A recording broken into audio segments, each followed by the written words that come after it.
Le panafricanisme est mort depuis longtemps.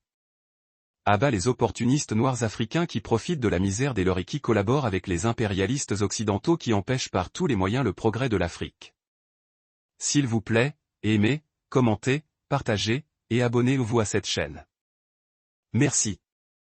Comme je le disais tantôt, le panafricanisme est mort il y a belle lurette. Seuls les Noirs en Afrique et dans les Caraïbes sont trop lents ou crédules à accepter cette réalité. Plus pire, ils sont incapables de comprendre qu'il existe parmi eux tant d'individus opportunistes et des gens de mauvaise foi qui profitent du statu quo et de la misère des Africains créés par les impérialistes européens. Ces individus seraient de mauvaise foi par nature, mais ils ont été rendus plus méchants et dangereux par les impérialistes occidentaux. Comme le disait l'historien et grand maître noir américain, John Henry Clark, les leucodermes ne louent pas ou n'élèvent pas un noir parce qu'ils aiment ce noir. Ils le font parce que ce noir fait quelque chose qui bénéficie aux Européens mais quelque chose qui nuise aux Noirs en général. C'est suite à une sortie récente du journaliste camerounais Raymond Gono, après l'élection présidentielle d'octobre 2025 au Cameroun à laquelle Issa Chiroma a largement battu Paul Biya, que j'ai décidé de faire cette vidéo. Écoutons d'abord un extrait de ce que ce journaliste camerounais a dit. Le Cameroun qui fait la risée du monde entier, avec le plus vieux président, depuis 43 ans.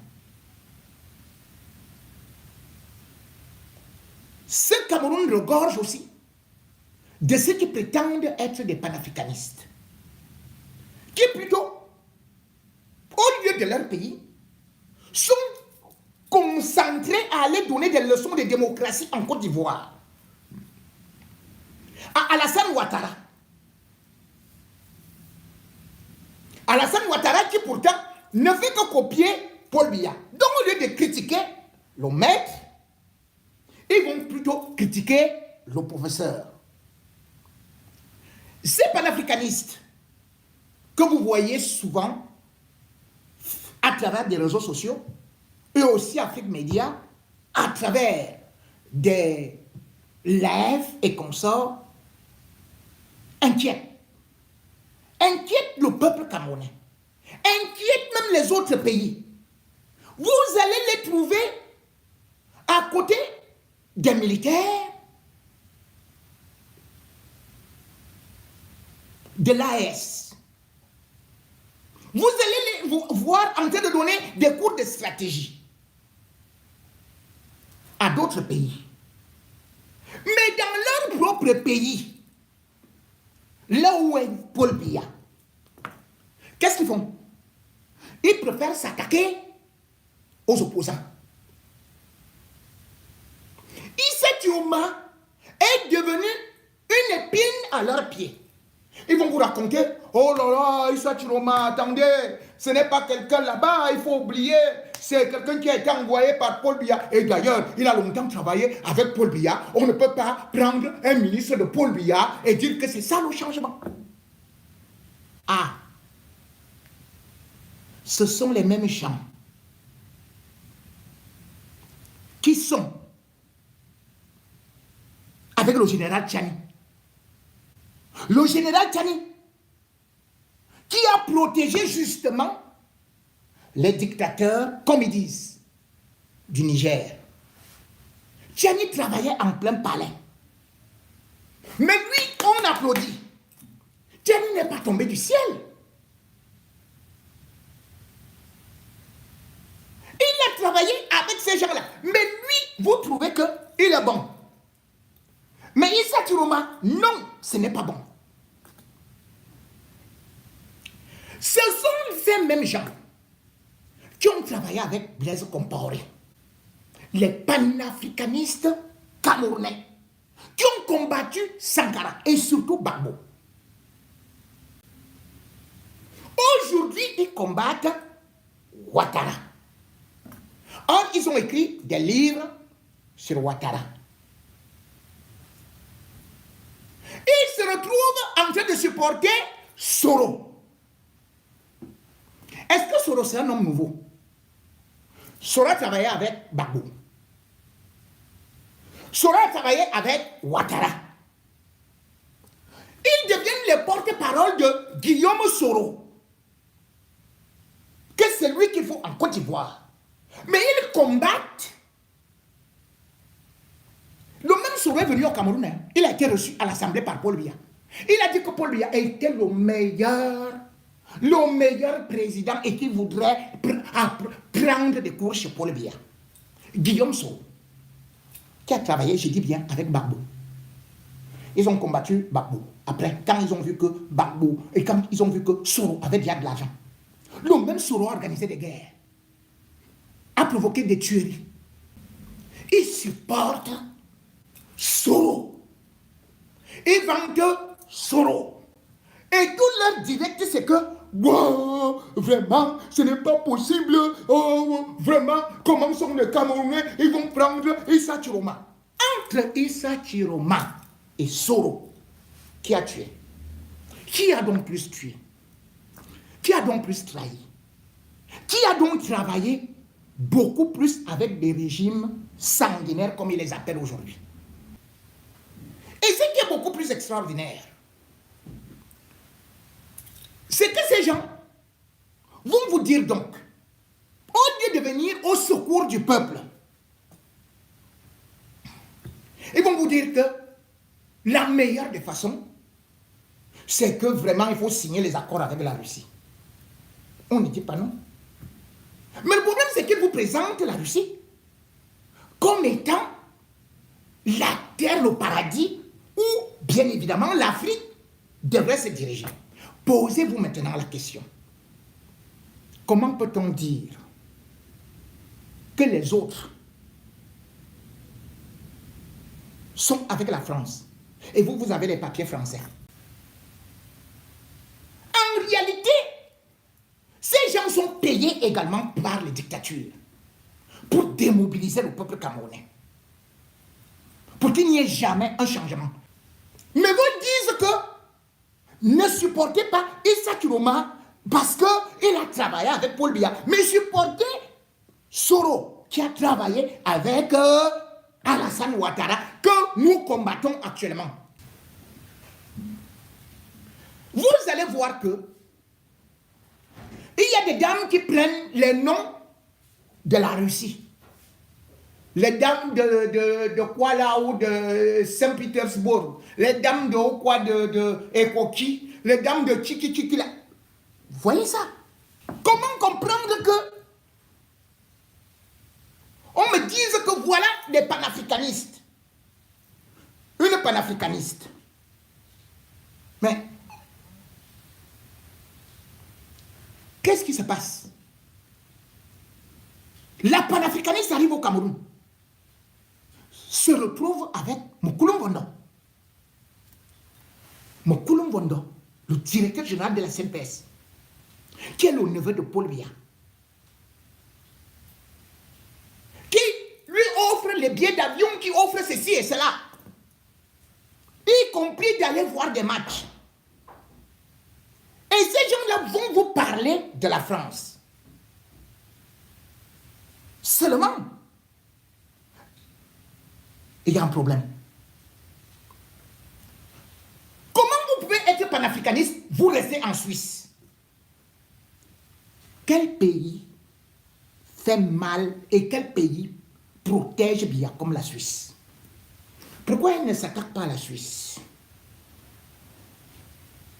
En Suisse, Paul Biya a commencé à fréquenter ce pays-là depuis 1969. Le général Abacha du Nigeria, il a laissé toute sa fortune en Suisse. Mobutu Sese Seko a ruiné tous les peuples africains, son pays, pour aller mettre l'argent en Suisse. Paul Biya achète des quartiers tout entiers, des cliniques en Suisse. Paul Biya est resté en Suisse pendant 4 ans et demi,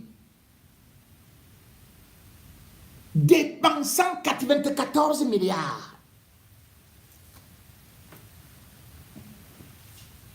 Pourquoi nos panafricanistes ne critiquent pas la Suisse qui héberge Chantal Biya, Brenda Biya, qui a donné la nationalité à Biya?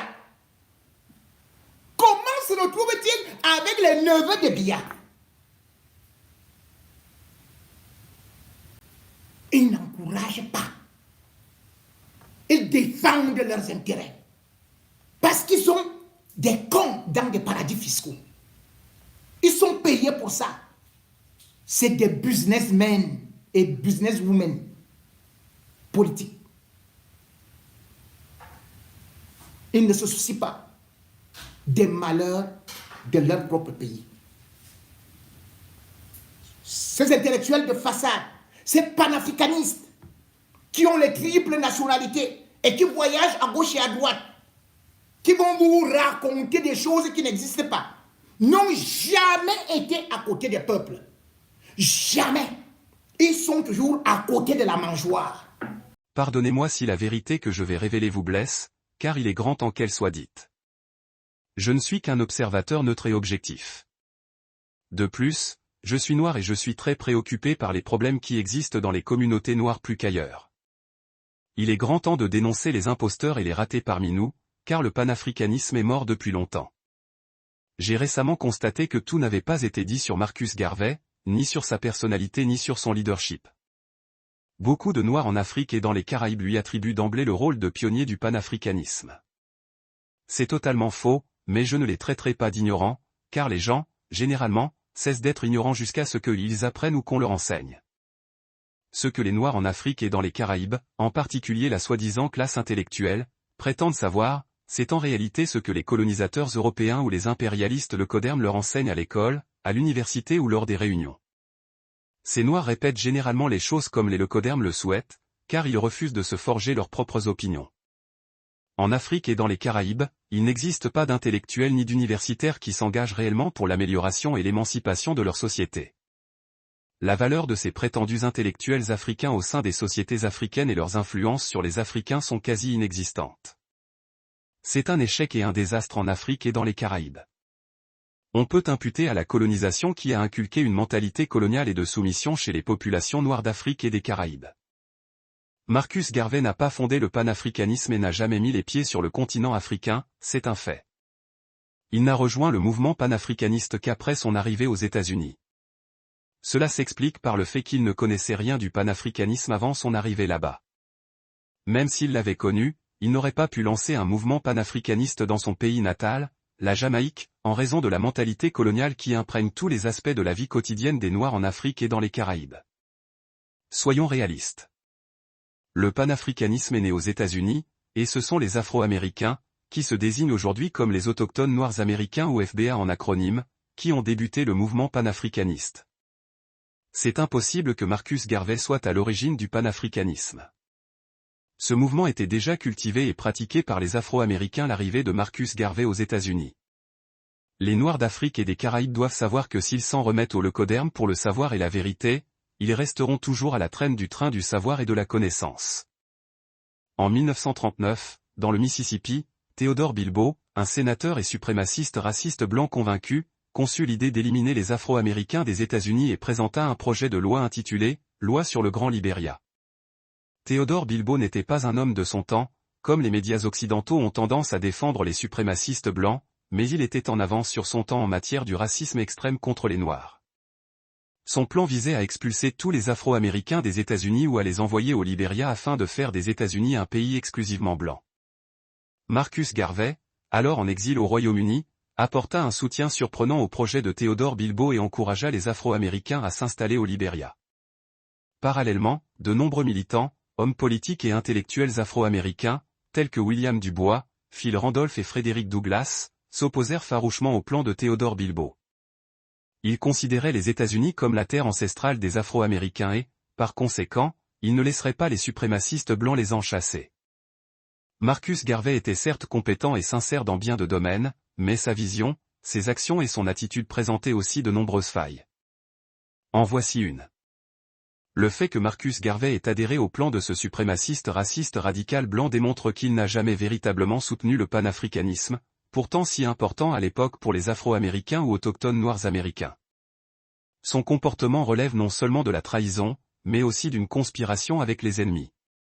S'il est difficile de dater précisément l'infiltration et la perversion du mouvement panafricain par les suprémacistes blancs, On peut affirmer avec certitude que cela s'est produit à peu près au moment où Marcus Garvey soutenait ce projet néfaste de Theodore Bilbo et au moment où il s'implique activement dans le mouvement. On pourrait croire que ce que Marcus Garvey a fait au nom du panafricanisme ne se reproduirait jamais, mais c'est se tromper sur des choses inimaginaires que l'homme noir est capable de faire. Aujourd'hui encore, en Afrique et dans les Caraïbes, de nombreux individus noirs se cachent derrière le panafricanisme et l'instrumentalisent à des fins personnelles. Ils sont indifférents aux difficultés et aux souffrances de leur propre peuple. Comme le soulignait le journaliste camerounais dans la vidéo, le panafricanisme est devenu un moyen pour beaucoup de Noirs de faire des affaires. Ils utilisent leur statut social et se cachent derrière le panafricanisme pour en tirer des avantages personnels, tout comme les prétendus présidents révolutionnaires Assimi Goïta du Mali et Abderrahmane Tchani du Niger se dissimulent derrière une fausse révolution et un faux panafricanisme pour saboter d'autres Africains noirs dans d'autres pays africains. Il y a quelque temps, j'ai publié ici une vidéo où je décris comment les présidents Assimi Goïta, Abderrahmane Tchani, et même Ibrahim Traoré, soutiennent sans vergogne des dictateurs africains brutaux contre les Africains. Parmi les dictateurs que ces présidents du Sahel soutiennent politiquement et militairement figure Faure Gnassingbé, un dictateur sanguinaire qui opprime, affame et déshumanise les Togolais depuis des décennies. D'ailleurs, Tony Blair, l'ancien Premier ministre du Royaume-Uni, et Dominique Strauss-Kahn, l'ancien directeur du FMI arrêté à New York dans le cadre d'un scandale sexuel, sont actuellement les conseillers du dictateur Faure Gnassingbé, après avoir quitté leurs fonctions. Comme les présidents Assimi Goïta, Abderrahmane Tchani et Ibrahim Traoré, le dictateur sanguinaire Faure Gnassingbé se décrit également comme un panafricaniste.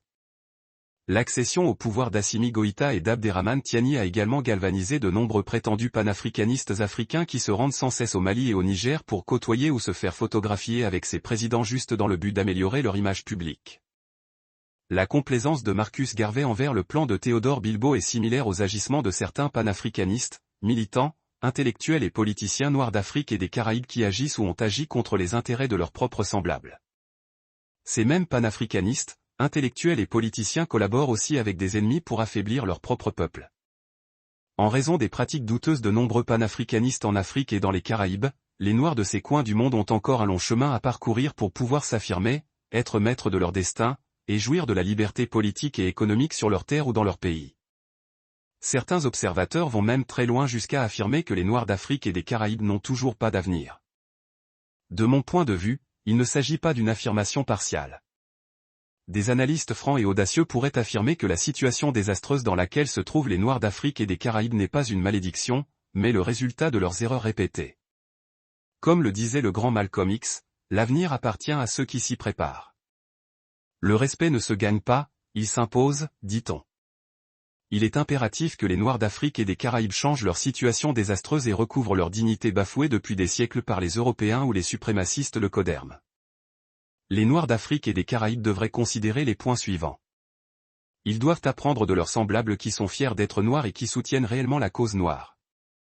Ils doivent cesser de fuir ou d'abandonner leurs terres ancestrales au profit des pays européens, asiatiques ou étrangers. Enfin, ils doivent adopter un état d'esprit guerrier ou révolutionnaire et le transmettre à leurs enfants, à l'instar des Afro-Américains. Il est important de comprendre pourquoi j'ai mentionné les Afro-Américains dans ce contexte précis. Les Afro-Américains, quelles que soient les opinions que les Noirs d'Afrique et des Caraïbes peuvent avoir à leur égard, sont uniques. Leur identité repose sur la résistance, et non pas sur la soumission.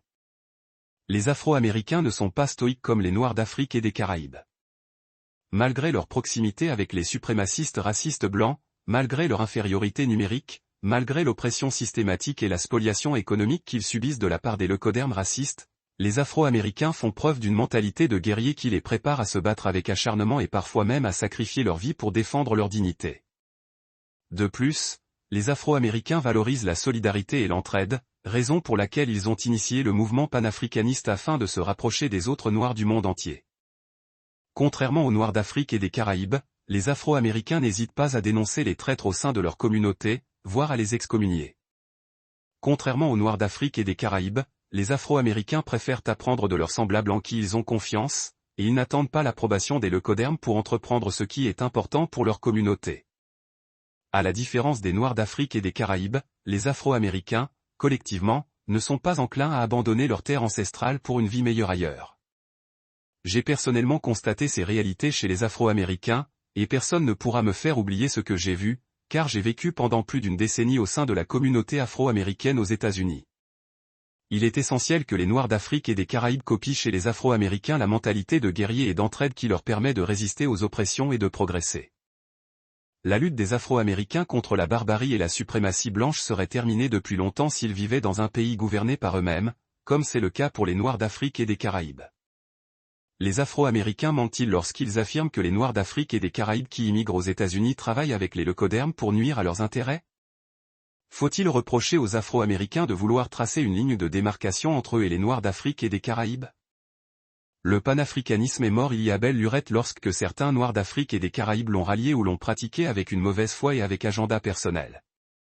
Les Noirs hors des États-Unis, notamment en Afrique et dans les Caraïbes, doivent faire mieux et cesser d'instrumentaliser le panafricanisme à des fins personnelles. Les Noirs d'Afrique et des Caraïbes ont beaucoup à gagner en s'inspirant des valeurs des Afro-Américains, qui se désignent aujourd'hui comme les autochtones noires américaines. Contrairement aux Noirs d'Afrique et des Caraïbes, la mentalité collective des Afro-Américains est axée sur la solidarité. Plus important encore, leur identité repose sur la résistance, non pas sur la soumission. Le mouvement de démarcation qui s'est amorcé au sein de la communauté afro-américaine permettra de démasquer davantage les faux panafricanistes qui utilisent ce mouvement pour leurs avantages personnels et pour nuire aux intérêts de leur propre communauté. Comme on le dit souvent, la vérité finit toujours par éclater.